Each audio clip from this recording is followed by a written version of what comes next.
Hello friends, good evening. This is Renu Yadav. Welcome to my channel Renu Yadav economics point. आज इस video में discuss करेंगे economics में डॉक्टर मार्शल, प्रोफेसर रॉबिन्स तथा अन्य अर्थशास्त्रियों द्वारा दिए गए अर्थशास्त्र की परिभाषा के बारे में. तो चलिए स्टार्ट करते हैं. जय माता दी. यहाँ पे अल्फ्रेड मार्शल की परिभाषा के बारे में आज हम लोग पढ़ेंगे. अल्फ्रेड मार्शल का जन्म 26 जुलाई 1842 ईस्वी में हुआ था. इनकी मृत्यु 13 जुलाई 1924 को हुई थी. ये अपने समय के प्रभावशाली अर्थशास्त्री थे. इनकी एक पुस्तक थी प्रिंसिपल ऑफ इकोनॉमिक्स जो 1890 में प्रकाशित हुई थी. अनेक वर्षों तक इंग्लैंड में अर्थशास्त्र की पाठ्य पुस्तक के रूप में पढ़ाई जाती रही. इस पुस्तक में मांग और आपूर्ति, सीमांत उपयोगिता तथा उत्पादन लागत को व्यवस्थित रूप दिया गया. मार्शल के द्वारा अर्थशास्त्र की दी गई परिभाषा. अर्थशास्त्र मानव जीवन के सामान्य व्यवसाय का अध्ययन है. इसके अंतर्गत व्यक्ति और सामाजिक क्रियाओं के उस भाग की जांच की जाती है जिसका भौतिक सुख के साधनों की प्राप्ति और उपयोग से बड़ा ही घनिष्ठ संबंध होता है. ये तो रहा हिंदी में परिभाषा. इंग्लिश में भी देख लेते हैं. Economics is on the one side a study of wealth and on other on their and more important side a part of the study of man. Professor Marshall की परिभाषा की व्याख्या इस प्रकार है. तो जो उन्होंने परिभाषा दिया था उनके उस परिभाषा के आधार पर हम लोग अर्थशास्त्र के बारे में निम्नलिखित निष्कर्ष निकाल सकते हैं. प्रोफेसर मार्शल की परिभाषा का अध्ययन करने के उपरांत हम इस निष्कर्ष पर पहुंचते हैं कि अर्थशास्त्र धन या संपत्ति का शास्त्र नहीं है, बल्कि यह केवल मानव कल्याण से संबंधी एक शास्त्र है. अर्थशास्त्र मानव जीवन के समस्त पहलुओं का अध्ययन नहीं करता, बल्कि मानव जीवन के केवल आर्थिक पहलुओं का ही अध्ययन करता है. वह किस प्रकार अपनी आय सृजित करता है और व्यय करता है. प्रोफेसर मार्शल की परिभाषा से यह स्पष्ट होता है कि मनुष्य धन का अर्जन करता है और वह व्यय कैसे करता है. हम लोग अर्थशास्त्र में इसका अध्ययन करते हैं. प्रोफेसर मार्शल की परिभाषा में जीवन के साधारण व्यवसाय की चर्चा की गई है, जिसका अर्थ है साधारणतः जीवन की व्यापार संबंधी क्रियाएं ऐसी होती जिसका संबंध धन के उत्पादन, उपभोग, विनिमय, वितरण तथा राजस्व के साथ होता है. तीसरा पॉइंट में हम लोग देखते हैं प्रोफेसर मार्शल की परिभाषा के अर्थ, यानी कि मानव का स्थान अर्थशास्त्र में धन से कहीं अधिक महत्वपूर्ण होता है. और ये सच भी है. मनुष्य धन कमाता है और उस धन का व्यय वो अपनी बुद्धिमत्ता से करता है. अर्थशास्त्र मानव तथा धन दोनों का ही अध्ययन करता है, लेकिन मानव को प्राथमिकता विशेष रूप से दी गई है. प्रोफेसर मार्शल ने एक नए अर्थशास्त्र की नींव रखी जिसे कल्याणकारी अर्थशास्त्र कहा गया.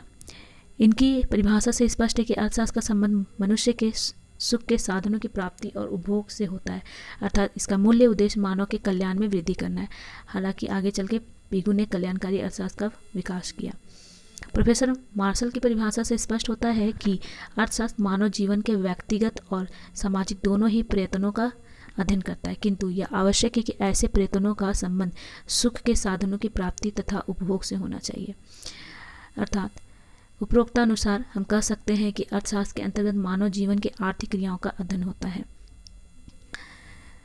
अब आगे देखते हैं दुर्लभता संबंधी परिभाषा. यह रॉबिन्स की परिभाषा है. यह परिभाषा रॉबिन्स ने दी थी. दुर्लभता संबंधी परिभाषा देने वाले अर्थशास्त्रियों के में प्रमुख रूप से रॉबिन्स का नाम पहले आता है. इन्होंने अपने एक नए दृष्टिकोण से अर्थशास्त्र की परिभाषा प्रस्तुत की. इन्होंने अपनी एक पुस्तक an essay on the nature and significance of economic science में बताया कि आर्थिक जीवन में हम साधनों की सीमितता, स्कैरसिटी की समस्या से जूझते रहते हैं. फलस्वरूप हमारे सामने चयन की समस्या आती है. इनकी परिभाषा चयन के ऊपर आधारित है. इंग्लिश में भी देख लेते हैं. Economics is the science that human behaviour as a relationship between ends and scarce means which have alternative uses. हमें अपनी आवश्यकता के आधार पर वस्तुओं का चुनाव करना होता है और उसी में संतुष्टि भी करनी होती है, किंतु साधनों के भी वैकल्पिक प्रयोग होते हैं, इसलिए उनके मध्य भी चयन करना होता है. अर्थात हम यह कह सकते हैं कि जीवन में दुर्लभता और चयन दोनों ही एक साथ चलते हैं. अभाव यानी कि सीमित साधनों के बीच हमारी आवश्यकताओं की पूर्ति समय समय पर उनकी प्राथमिकताओं के आधार पर होती रहती है. इसलिए रॉबिन्स ने अर्थशास्त्र को चयन का विज्ञान कहा. अर्थात economics is the logic of choice. Robins ने जीवन की मूल सच्चाई पर ध्यान दिया. उन्होंने मनुष्य की असीमित आवश्यकताओं और सीमित साधनों के बीच संबंध स्थापित करने का प्रयास किया है. वर्तमान में या प्राचीन काल में मनुष्य की आवश्यकताएं असीमित थी और हमारे पास साधन सीमित थे, और उसी साधनों में हम लोगों को अपनी आवश्यकताओं की पूर्ति करनी होती है। हालांकि स्टिलर, फ्रीडमैन, केरन क्रॉस जैसे अर्थशास्त्रियों ने रॉबिन्स का समर्थन भी किया है। रॉबिन्स के अनुसार अर्थशास्त्र वह विज्ञान है जिसके अंतर्गत सीमित और वैकल्पिक वाले साधनों से संबंधित मानव के व्यवहार का अध्ययन किया जाता है। रॉबिन्स की परिभाषा का अगर व्याख्या की जाए तो इसमें मनुष्य के व्यवहार का अध्ययन करते हैं कि मनुष्य सीमित साधनों में अपने संतुष्टि के साधनों को किस प्रकार से समायोजित करता है, उसमें वो अपनी संतुष्टि प्राप्त करता है। रॉबिन्स की परिभाषा की व्याख्या। रॉबिन्स की परिभाषा के निम्नांकित 4 तथ्यों के आधार पर व्याख्या की जाती है। पहला, असीमित आवश्यकताएं। मनुष्य की आवश्यकताएं अनंत होती हैं। मनुष्य की ये आदत होती है कि जब उसकी एक आवश्यकता की पूर्ति होती है फिर उसकी दूसरी आवश्यकताएं उत्पन्न हो जाती है, वह संतुष्ट नहीं हो पाता। फलस्वरूप आवश्यकताओं के यह क्रम जीवन पर्यंत चलते ही रहते हैं। साधनों की सीमितता। हम जानते हैं कि आवश्यकताएं असीमित हैं और संतुष्टि के साधन भी सीमित हैं। साधनों की सीमितता के कारण मनुष्य अपनी कुछ ही आवश्यकताओं की पूर्ति कर पाता है। ऐसी स्थिति में उसे इस बात का चुनाव करना होता है कि वह अपनी उन आवश्यकताओं में से किसकी पूर्ति करे और किसकी नहीं। हमारी आवश्यकताएं इतनी अधिक हैं कि हमें यह डिसाइड करना होता है कि कौन सी आवश्यकता बहुत ज़रूरी है और कौन सी कम। तो जो आवश्यकता हमारी बहुत ज़रूरी होती है, पहले हम लोग उन आवश्यकताओं की पूर्ति करते हैं। सीमित साधनों के वैकल्पिक प्रयोग। साधनों की सीमितता है, लेकिन मनुष्य उन साधनों की उपयोगिता वैकल्पिक आधार पर भी कर सकता है, जैसे भूमि का उपयोग खेती में या फैक्ट्री के लिए किया जा सकता है।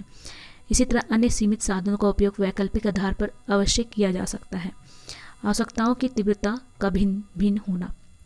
प्रायः मनुष्य की आवश्यकताओं में तीव्रता भिन्न भिन्न होती है, अतः मनुष्य प्राथमिकता के आधार पर अपनी आवश्यकताओं की पूर्ति हेतु साधनों का चयन करता है। अर्थात मनुष्य पहले अपनी उन आवश्यकताओं की पूर्ति करता है जिनकी तीव्रता सबसे अधिक होती है, बाकी को स्थगित कर देता है, अर्थात बाकी को बाद में पूरा करता है।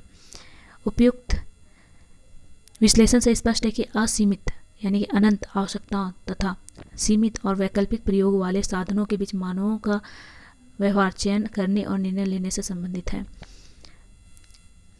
चुनाव करने की इस प्रक्रिया को रॉबिन्स ने आर्थिक समस्या का नाम दिया है। इस प्रकार रॉबिन्स ने अर्थशास्त्र को चयन का विज्ञान, economics the logic of choice कहते हुए वैज्ञानिक और मानवीय और सार्वभौमिक बना दिया है। अब आते हैं सैमुअल्सन के द्वारा दी गई परिभाषा के बारे में। यह एक आधुनिक परिभाषा के रूप में जाना जाता है।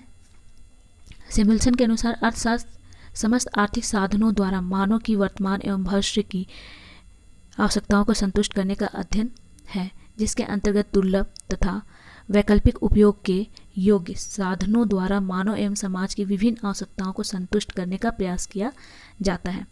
सैमुअल्सन की परिभाषा वस्तु प्रणाली तथा पूंजी अर्थव्यवस्था पर आधारित है।